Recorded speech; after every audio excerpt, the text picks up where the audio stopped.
लगातार 4 वर्षों तक सत्ता के नशे में मदहोश तथा जनता के साथ विभिन्न प्रकार की निर्ममता करने वाली प्रदेश सरकार हाल ही के उपचुनावों में प्रदेश की जनता द्वारा मारे गए चोके से सदमे की हालत में है। मुख्यमंत्री पराजय के लिए महंगाई को कारण बताकर हार का ठीकरा केंद्र पर फोड़ने का प्रयास कर रहे हैं, जबकि केंद्रीय नेता प्रदेश नेतृत्व को जिम्मेदार ठहरा रहे हैं। परंतु वास्तविकता यह है कि इन उपचुनावों में जनता ने केंद्रीय तथा प्रदेश नेतृत्व दोनों को नकारते हुए कांग्रेस द्वारा हर स्तर पर उठाए गए महंगाई, बेरोजगारी, भ्रष्टाचार, भाई भतीजावाद और कमजोर तथा अनियंत्रित शासन प्रणाली जैसे मुद्दों को सही मानते हुए उन पर न केवल मोहर लगाए अपितु भाजपा सरकारों के अहंकार एवं तानाशाही पूर्वक व्यवहार पर भी जोरदार प्रहार किया है। प्रदेश कांग्रेस प्रवक्ता प्रेम कौशल ने मीडिया को जारी बयान में उपचुनावों के परिणाम के संदर्भ में उक्त बातें कही। उन्होंने कहा कि इस पराजय के उपरांत केंद्र और प्रदेश सरकारों द्वारा आनन फानन में पेट्रोल डीजल की कीमतों में की गई कमी, इनमें की गई अब तक की बढ़ोतरी के अनुपात में बहुत कम है और सरकार के इस कदम से यह भी स्पष्ट हो गया कि पेट्रो पदार्थों की कीमतों पर सरकार का नियंत्रण न होने का सरकारी बहाना भी एक जुमला ही था।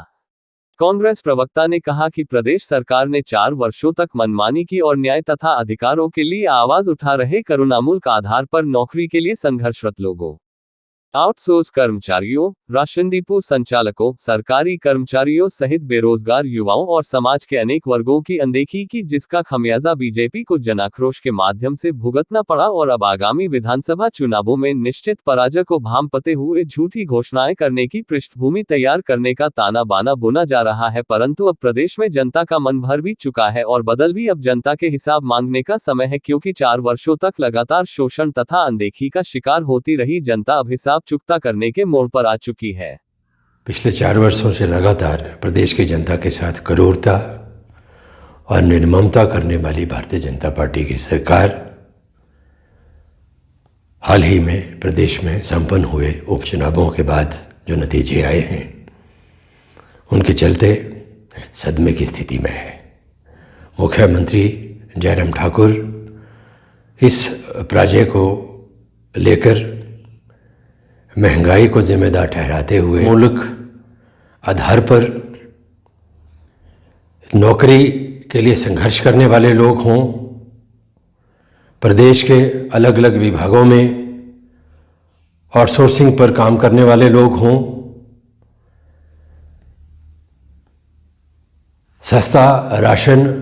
डिपो के संचालक हों, प्रदेश के युवा बेरोजगार हों, कर्मचारी हों और अनेक जो समाज, प्रदेश की जनता ने जिस प्रकार से भारतीय जनता पार्टी को नकारा है उसके चलते आज जो समय अब बचा है जिसमें अब जनता हिसाब मांगेगी पिछले 4 वर्षों का, परंतु सरकार में बैठे लोग इस पराजय से घबराकर आगामी विधानसभा चुनावों को ध्यान में रखते हुए झूठी घोषणाएं और समझ चुकी है और अब प्रदेश सरकार के किसी भी झूठे जुमले में, झूठी घोषणाओं में और लोक भावने वादे और सपने जो हैं उनमें आने वाली नहीं है। आपका फैसला ऑफिस से कपिल शर्मा की रिपोर्ट।